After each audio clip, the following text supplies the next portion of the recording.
तो बच्चों, अब हम आज बात करेंगे सुगम भारती की। प्रार्थना है, पहला ये आपका है, दया कर दान भक्ति का हमें परमात्मा देना, दया करना हमारी आत्मा में शुद्धता देना, हमारे ध्यान में आओ प्रभु आँखों में बस जाओ, अंधेरे दिल में आकर के परम ज्योति जगा देना, हमें आपस में मिलजुल कर प्रभु रहना सिखा देना, हमारा कर्म हो सेवा सेवक चर बना देना, वतन के वास्ते जीना वतन के वास्ते मरना, वतन पर जान फिदा करना प्रभु हमको सिखा देना। तो ये प्रार्थना है और प्रार्थना में ये जो आपके क्वेश्चन आंसर है कविता के आधार पर कविता से खोज कर बताइए, सही जोड़ियाँ मिलान कीजिए। दया कर सेवा आत्मा में, अब इसका उत्तर यहाँ नीचे दिया हुआ है। दया कर दान भक्ति का आत्मा में शुद्धता देना, ज्योति जगा देना, कर्म हो सेवा। अब यहाँ पर आपको रिक्त स्थानों की पूर्ति करना है। ख वाले में कविता को पढ़कर रिक्त स्थानों की पूर्ति कीजिए।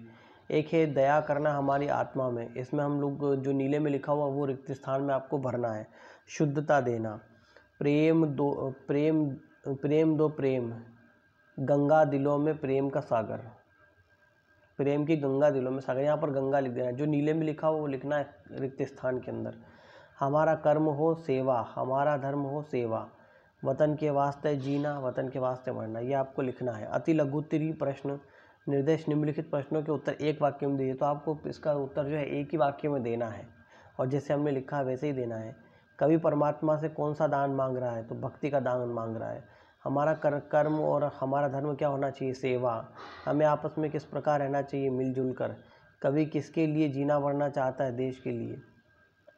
अब आपके ये आगे तीसरा नंबर है लघु उत्तरी प्रश्न। लघु का मतलब होता है मीडियम, ठीक है, मध्यम आकार के, ना बहुत। दीर्घ का मतलब होता है बहुत बड़े। अति दीर्घ का मतलब बहुत बड़े, दीर्घ का मतलब बड़े, और लघु का मतलब होता है छोटे, और अति लघु का मतलब एक ही वाक्य में। तो 2-3 वाक्य में जिसके उत्तर हम लोग देंगे उसको कहते हैं लघु उत्तरीय। निर्देश निम्नलिखित का 2-3 वाक्यों में दीजिए। हमें पहला जो प्रश्न है, देखिए पहला प्रश्न है हमें मिलजुल कर क्यों रहना चाहिए। दूसरा प्रश्न है आत्मा में शुद्धता देना का क्या तात्पर्य है, ठीक है। तो हम लोग यहाँ पर लिखेंगे ये देखिए पहले का उत्तर।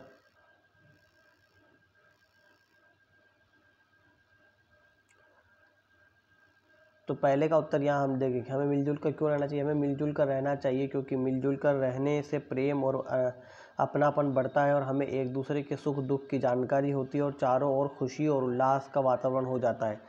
आत्मा में शुद्धता देना का क्या तात्पर्य है? आत्मा में शुद्धता देना का तात्पर्य कि हमें आत्मा को बुराइयों से मुक्त करना, आत्मा को शुद्ध करना और हमारे चरित्र में शुद्धता और पवित्रता लाना।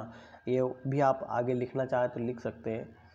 भाषा की बात, नीचे दिए गए शब्दों में से शब्द समान अर्थ का बोध नहीं कराते हैं, यानी कुछ शब्द ऐसे हैं इनमें जो समान अर्थ का शब्द बोध नहीं कराते, या एक शब्द ऐसा है, उन पर गोला लगाइए। जैसे सागर है, जलधि, सरिता, रत्नाकर, इनमें से कौन सा ऐसा है जो सागर का पर्यायवाची नहीं है। गंगा, भगीरथी, सुरसी, सारिका, इसमें से कौन सा ऐसा शब्द है जो गंगा का पर्यायवाची नहीं है। जन्मभूमि, प्रदेश, मातृभूमि, वतन, इनमें से कौन सा ऐसा है जो जन्मभूमि का पर्यायवाची नहीं। नेत्र, आँख, नासिका, नयन, इनमें से कौन सा ऐसा है जो नेत्र का पर्यायवाची नहीं, उसके ऊपर गोला लगाना है। तो यहाँ पर ये गोले लगे हुए हैं। देखिए सागर, जलधि जो है सागर को कहते हैं, रत्नाकर भी सागर को कहते हैं क्योंकि हमें उससे रत्न वगैरह प्राप्त होते हैं, मोती सीपियों से प्राप्त होते हैं। सरिता जो है नदी को कहते हैं, इसीलिए सरिता पर गोला लगा दिया। दूसरा है गंगा, भागीरथी, सुरसी, गंगा भागीरथी भी इसी को कहते हैं।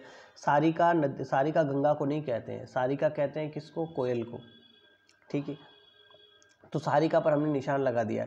जन्मभूमि, प्रदेश जो होता है वो राज्य होता है, मातृभूमि और वतन दोनों जन्मभूमि के पर्यायवाची है और प्रदेश राज्य का पर्यायवाची, इसलिए प्रदेश पर गोला लगा दिया। नेत्र का पर्यायवाची आँख और नयन दोनों है, लेकिन नासिका नाक का पर्यायवाची, इसलिए हमने नासिका पर गोला लगा दिया, ठीक है। अब आगे हम लोग अगले प्रश्न पर आते हैं। नीचे दिए गए शब्द पहेली को ध्यान से देखिए और इसमें नीचे लिखे हुए प्रश्नों के दो समानार्थी पर्यायवाची शब्द हैं, उन्हें छांट कर अलग लिखिए। आकाश, नभ, कमल, पहाड़, अग्नि, घर, पानी, दिन, ये जो पहेली है इसमें से हमें पर्यायवाची शब्द छांटना है। तो यहाँ पर देखिए आकाश का क्या है? नभ और गगन है। इसी तरह कमल क्या है? जलज, नीरज। पहाड़ का क्या है? पर्वत और भूधर। अग्नि का क्या है? अनल और आग। घर का क्या है? भवन, सदन। और पानी का क्या है? नीर, जल, और दिन का क्या है, रोज और दिवस। तो ये हमने छाट कर लिख दिए। तो इस प्रकार आपके भाषा भारती के अलावा सुगम भारती का भी एक पार्ट, पहला पार्ट हमने कंप्लीट कर दिया, प्रश्न उत्तर।